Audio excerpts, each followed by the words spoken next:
నల్లని మబ్బుల మధ్యకు వెళ్ళి వెన్నెల ముగ్గులు వేసిందెవరో, కన్నుల కౌగిట కలలే కూర్చిందెవరో, రంగులు పొదిగిన వాసంతాన్ని రివ్వున రమ్మని పిలిచిందెవరో, గుప్పెడు గుండెకు చప్పుడు నేర్పిందెవరో, అచ్చ తెలుగు అక్షరాల మాలే అంతులేని ఇంత గొప్ప కేళి హోలీ, లక్ష లక్షణాల పాల వెళ్ళి కొలువు చూడ పిలుపు వచ్చేరారే మీరే,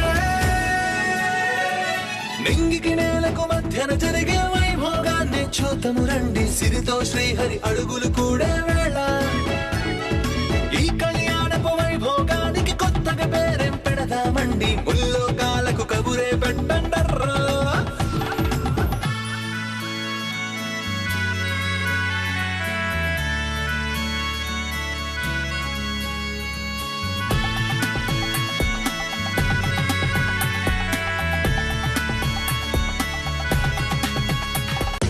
అప్పటి వరకు సాయం చేస్తే చెయ్యండి, నమ్మకాన్ని మాత్రం అడక్కండి.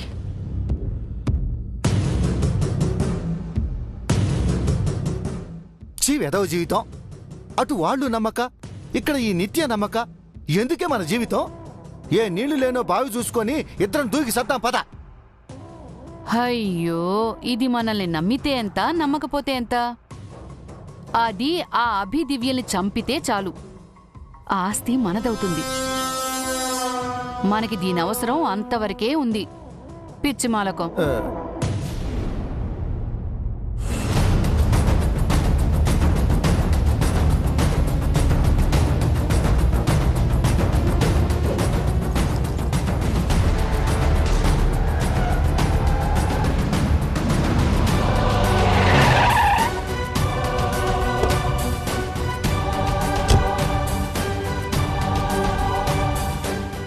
రండి చారి గారు.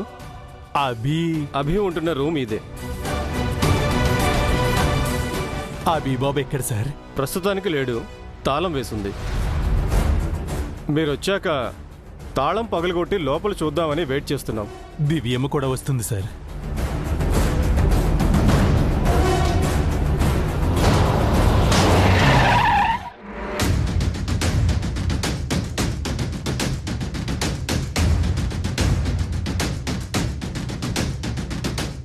మీరిద్దరూ కార్లోనే ఉండండి, బయటకొచ్చి మళ్ళీ హడావిడి చేయకండి.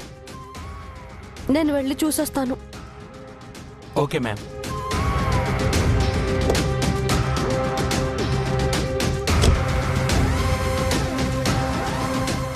అన్నయ్య ఎక్కడ చారి అంకుల్?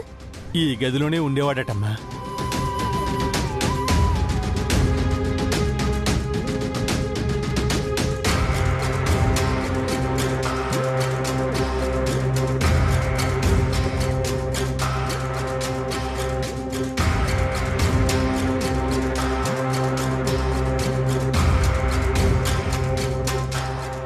మూడు రోజుల క్రితం ఓ కుర్రాడొచ్చాడమ్మా.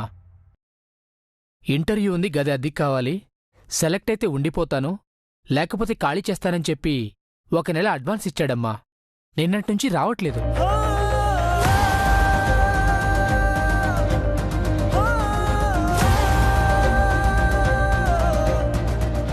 మా అన్నయ్య ఎలా ఉంటాడో చెప్పగలరా అంకుల్? ఒడ్డు పొడుగు అది బాగున్నాడమ్మా, అందంగా కూడా ఉన్నాడు, మంచి మర్యాద తెలిసినట్టు మాట్లాడాడు.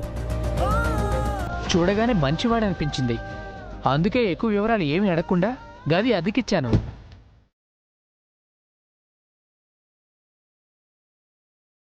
అమ్మ ఎంతో ప్రేమతో మంచిగా పెంచిన అన్నయ్య నాన్న పోలికలతో నాన్నలాగే ఉండుంటాడు.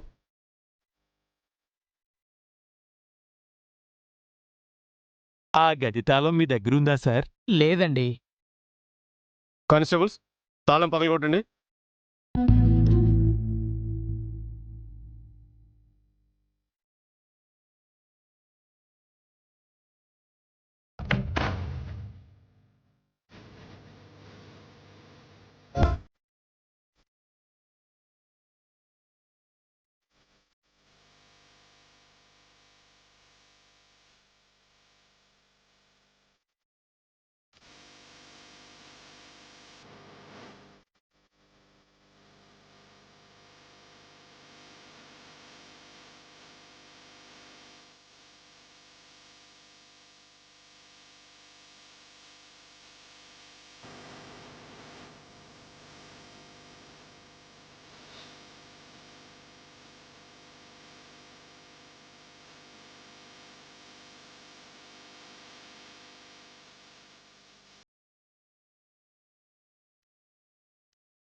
నెంబర్ 1 బిజినెస్ ఉమెన్ స్వరూప మేడం గారి మనవడు,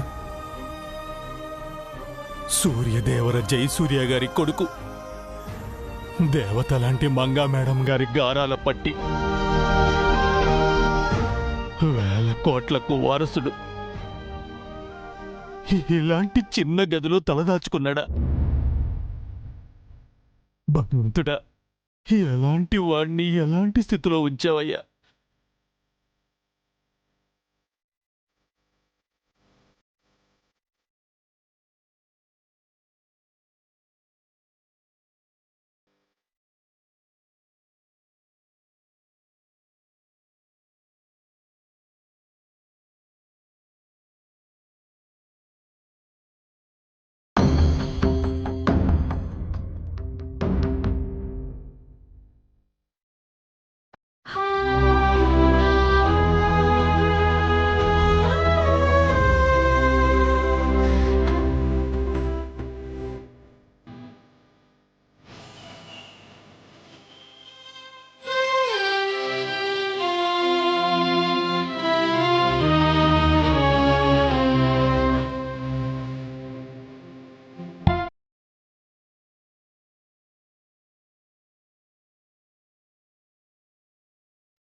చూసావా దివ్యమ్మ, ఆ అన్నయ్య ఏ స్థితిలో ఉన్నాడో? మనం ఈ ఊళ్ళో ఉంటున్నామని తెలుసు, కానీ మన దగ్గరికి రాలేదు. వేల మందికి ఉద్యోగాలిచ్చే స్థాయిలో ఉండాల్సిన వాడు తానే ఓ ఉద్యోగాన్ని వెతుక్కోవడానికి వెళ్ళాడట. నిజంగా ఇది ఎంత దురదృష్టం అమ్మా! ఆ అన్నయ్యకి ఎందుకమ్మా ఇంత పంతం? అన్నయ్యది పంతం కాదంకల్, ప్రేమ.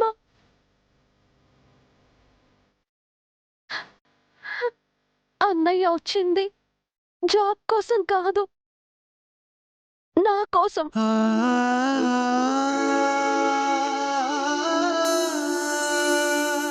ఏమంటున్నావు అమ్మా? అవును చారి అంకుల్, నేను ఇండియాకి రావడానికి ఒక్క రోజు ముందే అన్నయ్య హైదరాబాద్ వచ్చాడు. దేవీపురంలో నాపై పిన్ని అటాక్ చేయబోతుందని తెలుసుకుని అటు పోలీసులకు ఇటు నాకు అజ్ఞాత వ్యక్తిలా కాల్ చేసి చెప్పి నన్ను సేవ్ చేశాడు.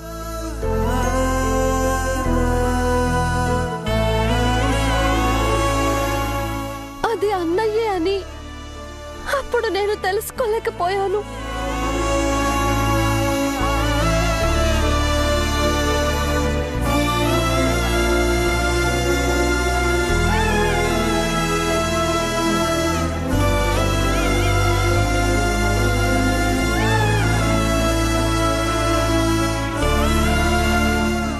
అన్నయ్యకి నేనంటే ప్రాణం అంకుల్.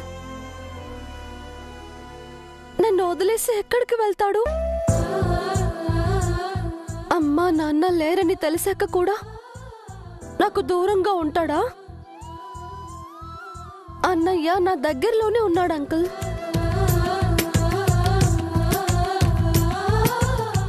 నా పక్కనే ఉన్నాడు. నన్ను చూస్తూ నా చుట్టూ కోటలా ఉన్నాడు. నన్ను కాపాడటానికి తనెవరో తెలియకుండా, తనెవరో చెప్పకుండా నా కంటికి కనిపించని యుద్ధం తాను చేస్తున్నాడు. చెప్పాను కదా అంకుల్, అన్నయ్యే నా సైన్యం, అన్నయ్యే నా ధైర్యం. అమ్మ నాన్న కలిస్తే అన్నయ్య.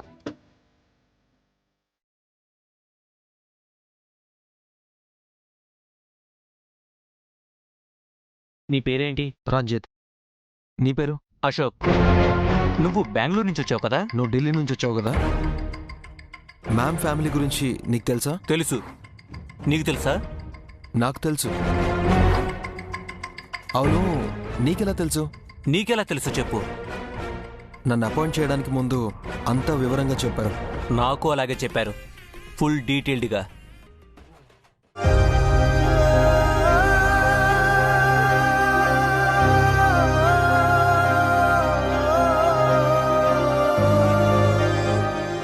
అభిబాబు రూమ్కి వస్తే మా అక్కని ఎస్ఐ గారికి కానీ ఇన్ఫార్మ్ చేయాలి. అలాగేనండి. ఈ చుట్టుపక్కల నిఘా పెడతాం చారి గారు. అభి కనిపిస్తే మీ దగ్గరికి తీసుకొస్తాం. Thank you sir. సరే పదమ్మా. వీలైనంత త్వరగా మా అన్నయ్యని తీసుకురండి సార్. షూర్ మ్యామ్, అతి త్వరలో మీ బ్రదర్ని మీరు చూస్తారు. పత్తల్లి.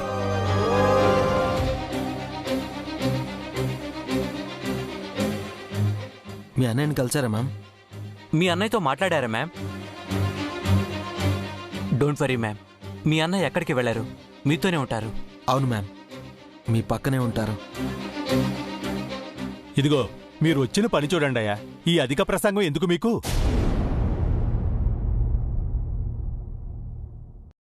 నువ్వు పదమ్మా.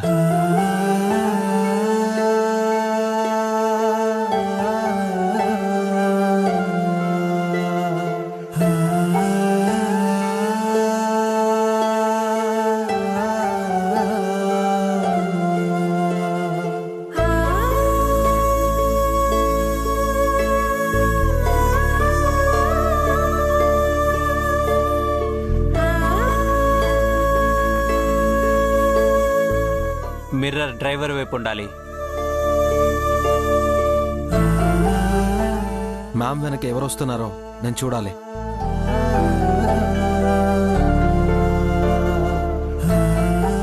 పోనివ్వండి.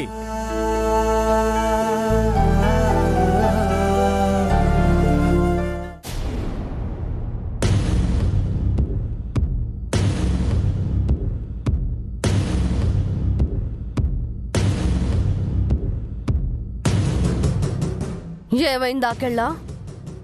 వీళ్ళు చెప్పింది నిజమే మేడం. చెప్పాం కదమ్మా, మేమెప్పుడు నిజాలే చెప్తాం. ఎప్పటికైనా నువ్వు మమ్మల్ని నమ్మమ్మా.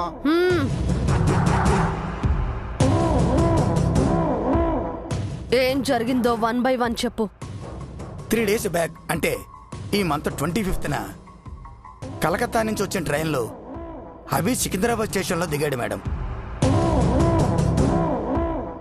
కానీ స్టేషన్లో ఉన్న ఏ సీసీ కెమెరాలోనూ తన ఫేస్ సరిగ్గా రిజిస్టర్ కాలేదు. ఎక్స్పెక్ట్ చేశాను. ఎంతైనా వాడు జై కొడుకు కదా. మంగ కొడుకు కూడా కదమ్మా. అంటే మీ అమ్మ రక్తం కూడా కదమ్మా. అమ్మమ్మ తెలివితేటలు ఎక్కడికి పోతాయి? నెక్స్ట్, అభిని రిసీవ్ చేసుకోవడానికి ఓ కారు వచ్చింది మేడం. కానీ ఆ కారు ఎటు వెళ్ళిందో తెలియలేదు. ఇది కూడా ఎక్స్పెక్ట్ చేశాను. తర్వాత దివ్య వచ్చిన రోజు అదే కారు ఎయిర్పోర్ట్ దగ్గర కనిపించింది మేడం. మీరు రిలీజ్ అయినప్పుడు కూడా ఆ కారు జైలు బయట ఉంది.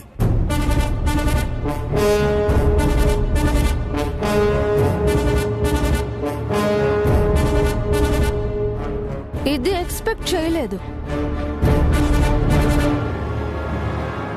అంటే అమెరికా నుంచి వస్తున్న దివ్యపై నేను అటాక్ చేస్తానని ముందే ఎక్స్పెక్ట్ చేసి ఒకరోజు ముందే హైదరాబాద్ వచ్చి చెల్లెల్ని కాపాడుకున్నాడన్నమాట.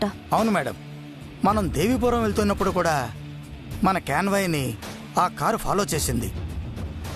అభియే పోలీసులకి ఇన్ఫార్మర్గా మీ అటాక్ గురించి ఇన్ఫర్మేషన్ లీక్ చేశాడు.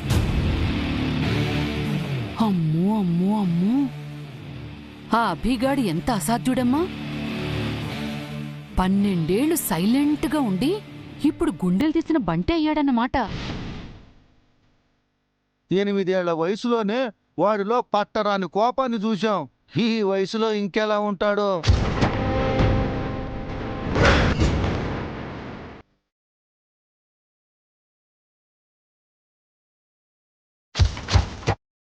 వాడు ఇలాగే తయారవుతాడని నేను ఊహించాను. చిన్నప్పుడే తండ్రిపై ద్వేషం, తల్లిపై ప్రేమ, చెల్లిపై కేరింగ్ ఉన్నవాడు ఇంకెలా ఉంటాడు? ఇలాగే ఉంటాడు.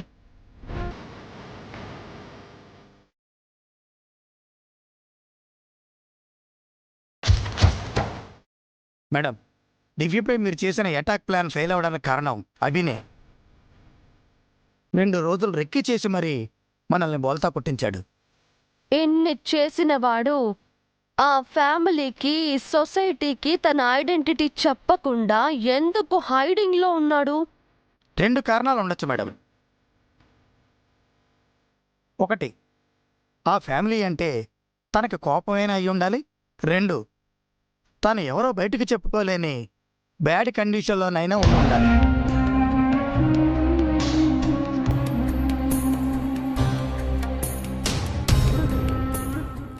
మొదటిదే కారణమైంటుందమ్మా. ఎందుకంటే ఆ అభికి మా ఫ్యామిలీ అంటే అస్సలు పడదు. అవును, వాడికి వాడి చెల్లెలు తప్ప మా ఫ్యామిలీలో ఎవరన్నా పడదో, అందరినీ ద్వేషిస్తాడు.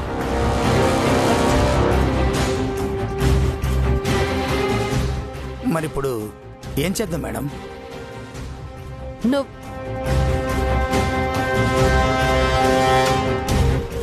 మీరిక బయలుదేరండి. అదేంటమ్మా, ఏం చేయాలో చెప్తే మేము చేస్తాం కదా. మీరు కొత్తగా చేయాల్సిందేమీ లేదు. ఆ ఇంట్లో ఏం జరిగినా ఎప్పటికప్పుడు నాకు అప్డేట్ చేస్తూ ఉండండి. ఆ అభి విషయం ఏం చేయాలో చెప్పమ్మా. అంటే అది నేను చూసుకుంటాను, మీరు వెళ్ళండి.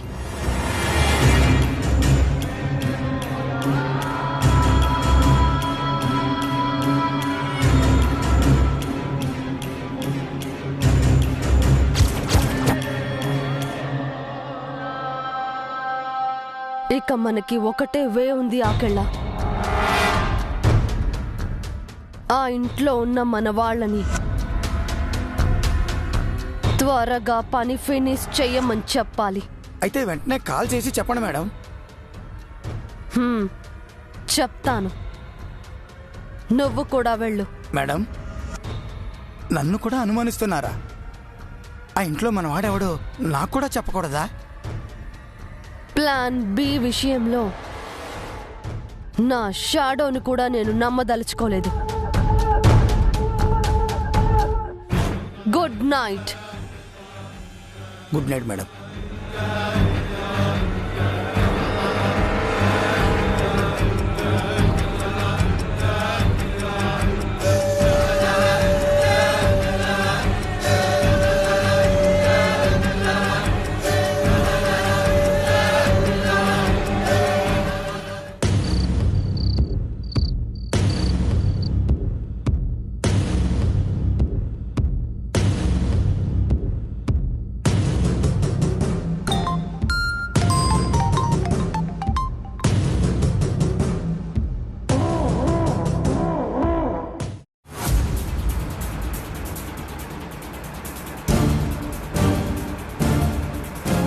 ఏంది చంద్రిక, నిత్యం మన మొక్కం మీద వెళ్ళిపోమ్మన్నదని ఫీల్ అవుతున్నావా?